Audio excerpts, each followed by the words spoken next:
欢迎回来。路透社最近最新的报道是，根据4名消息人士表示呢，在美国总统川普表达他允许 NVIDIA 辉达向中国大陆出售 H200人工智慧这个 AI 晶片之后呢，大陆方面看到字节跳动还有阿里巴巴已经分别向辉达询问买晶片的事情。但在此同时呢，彭博也引述知情人士表示，北京的寒武纪最近也有扩产3倍的计划。那报道中指出呢，寒武纪准备在2026年交付50万台人工智慧加速器，其中包括了多达30万台最先进的思源590还有690的晶片，而晶片主要会采用中芯国际最新的 N+2就是7奈米制程来制造。好，现在看到了中美两强在科技上的博弈啊。美国方面是出口加上促使对手更加的依赖，而中方这边呢，则是用进口再加速自主国产化。所以两强在2026这新的一年啊，马上就要是新的一年了。新的一年高科技的赛局，双方都好像认为自己是站在了有利的制高点啊，但是后面怎么样去评估它接下来的发展？马老师。我想现在就是习近平在这个20大的时候，其实把这个科技自主创新当成是一个基本国策来看，所以我觉得从2022年到现在这个几年的时间里面，中国大陆用举国的力量去发展它的高科技产业，这是确定的一个状态。那我觉得在美国的这个科技战的逼使下面，其实它逼出了中国的一些东西，比方说中国有自己的光刻机，虽然大家质疑它的这个制程不够先进哦，那28奈米，但是全世界除了艾斯摩尔之外，几乎没有其他国家能够做出光刻机。那这是一个很重大的里程碑，我认为，也就是说，在科技竞争的过程里面，它把中国逼出了一些东西。那现在美国说要卖这个 H200，我看了一下 H200，的确它的制程很先进，它是非常先进的晶片，我觉得4奈米，但是我并没有认为，因为美国卖了这个晶片，它会阻碍或者是放慢中国大陆发展脚步，因为这是2条平行线。H200的使用是一种市场的趋向，就是现在它能够方便的取得晶片，这是一个方向。但是另外一块，中国在自己发展自主的科技创新过程里面，它是用举国体制继续在推，所以我觉得这2件事情本身应该没有相互干扰性。而现在全球的市场都在抢晶片，所以能拿到 Why not 就是一件很好的事情。对，而且其实讲到寒武纪，像上礼拜我们也特别提到了，像是木樨也好，摩尔县城也好，其实他们都是大陆现在慢慢崛起，而且是渴望成为后起之秀哈，而且是会成为非常这个有影响力的这个 IC 设计公司哈。你说光是人才就非常的多哈，那所以接下来就是看时间，那中美之间在这中间怎么样去比拼。有一份最新报告啊，我们带大家来看，是就是美国外交关系协会。他们有一份最新报告，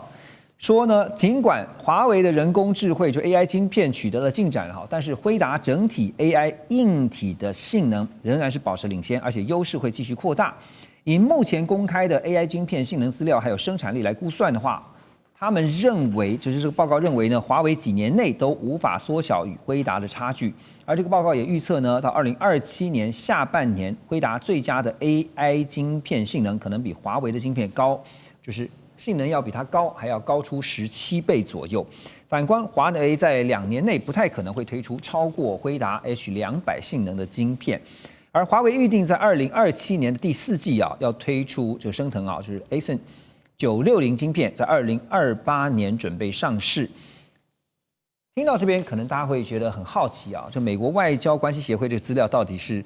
从哪来的？因为呢，我们讲说很多事情要有所本啊。就你觉得他这个本从哪里来？他这个本当然从行业里面来。这个行业里面，对 AI 晶片里面行业的龙头是谁？当然就是辉达。当然如果说不是辉达，可能也和辉达有关嘛。因为知己知彼，他才能这个研判出可能真正双方的技术虚实差距，还有未来的前景。但我觉得，其实黄仁勋提供，他也只是针对他整个行业正常的发展路径图来做相关的研判，比如华为的最好的芯片和我的目前产品可能差多少，它可能还要多少时间，按正常的发展才可以追赶上。但我们都知道，中国大陆举国体制在很多不同的领域寻求突破，而且这几年已经发现，真的在部分关键的这个环节已经有所突破。比如说之前有所谓的自制的 DUV， 最近有所谓推出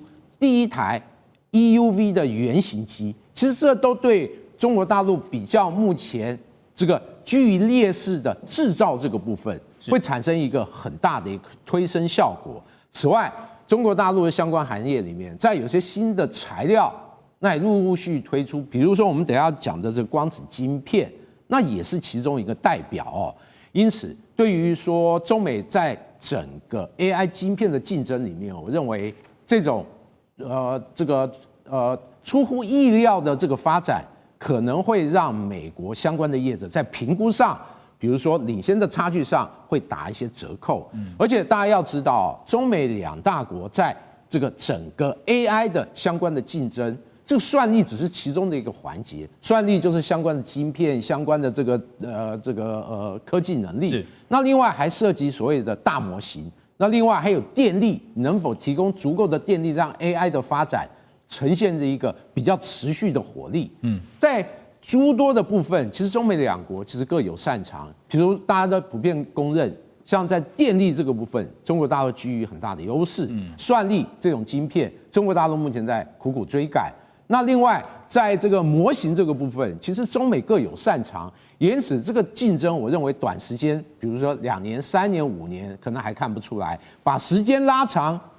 到可能10年左右，双方鹿死谁手，或者各有一片天，到时候可能会有更细致、更正确的研判。对，其实尤其在科技领域哈，接下来我也想请教骆老师，就是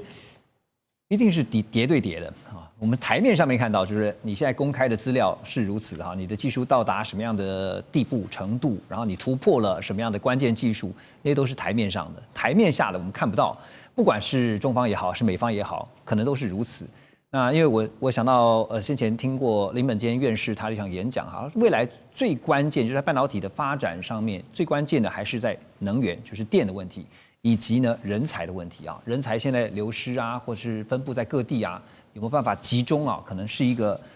很大的问题。所谓的知己知彼，百战不殆哈，所以呢也要了解对手研发的程度到什么地步。上海交通大学啊，集成电路学院跟清华大学他们组成的联合研究团队，最近发表了全球第一款专门为生成式 AI 打造的生成式光子晶片。然后呢，在这个处理影像生成跟影片相关任务的时候呢，这个晶片的，就是这个光子晶片的运行速度啊，比目前市场上主流的辉达所推出的 A100电子晶片要提升了100倍。然后在理论上呢，这个光子晶片的运算能力可以比传统电子晶片提升1000万倍啊！相关的研究内容也在12月19号这一天登上了国际顶尖科学期刊，就是《科学 Science》这一本这个期刊当中。好，那当然我们知道辉达它对标的就是中国大陆的华为，那现在又杀出这个上海交大集成电路学院呢，哈，跟清大他们研究团队共同推出的电子的就是个光子晶片。不过，当然现在还没有市场化。陆老师，您觉得，就未来呢，这样的一个研发或突破，可能为美中在后续啊，特别讲到 AI 的总体竞争，会带来什么样的一些影响？我想会有一些影响，是说这个生成式光子电这个 light chain 啊，它是想要突破，因为像华为任正非也说了，在物理上哦，他们要追赶一个晶片的算力能力，他们觉得很难，所以任正非说：“我用数学来代替物理，我用堆叠来代替单一，我用电力来补强算力，我用这3方面去补强我对一颗晶片的算力我们不足的地方。因为他认为他晚他1到2个世代，所以那这个 light chain 呢，他就是说，我们过去一直在追赶这个先进制程啊，很辛苦，那我这样换道来超车，我换一个道路，你过去是用电子来传送，因为电子传送会有电阻。”会发热，所以为什么一直都需要这个散热，要液冷系统来降它的温？所以这就是电子传送也有它的障碍者所在。那光子传送的话就没有这个问题。但是这个 light chain 它有一个很重要的点，它不是要取代辉达的这个 GPU，它是针对生成式任务优化的一个专用加速器，哦，它不是通用的处理器。是，就像 Google 它的最近发明的这个 TPU， 它也不是要取代辉达的 GPU， 它只是在特殊任务、特殊的效能上，它可以加快它的速度，加快它的算力，并不是。所以将来会怎么发展？辉达会成为辉达的晶片是处理非常复杂的逻辑指令跟模型的训练。那这样的光子呢，它可以处理怎么样？做影片的生成。影像的生成这方面，它是专注于影片跟影像生成这方面的功能，所以是把这方面的效能把它强化一下。而且现在的确还是诚如你说的，在实验室的原型。那如果2027年能够商业量产的话，那就应该是很不错的一个成果，非常不错了。那我们还是期待能够看到它能不能市场化，能不能够商业化。未来应用的话，即便是这个量产了，它还是用来作为执行特殊任务用，哈，就是说它是一个专用的，而不是一个通用型的。对，是针对影片的生成，还有影像的生成，了解这样的补强它的功能。了解。等一下回来到节目呢，我们要带大家来关注的，就是刚刚提到了 AI， 在马上要迎接的2026这一年呢。现在市场上面也看到是 AI 会蓬勃发展的一年，但是真的市场的预期跟未来的情况会是如何的？是相同还是不同？怎么看？马上回来。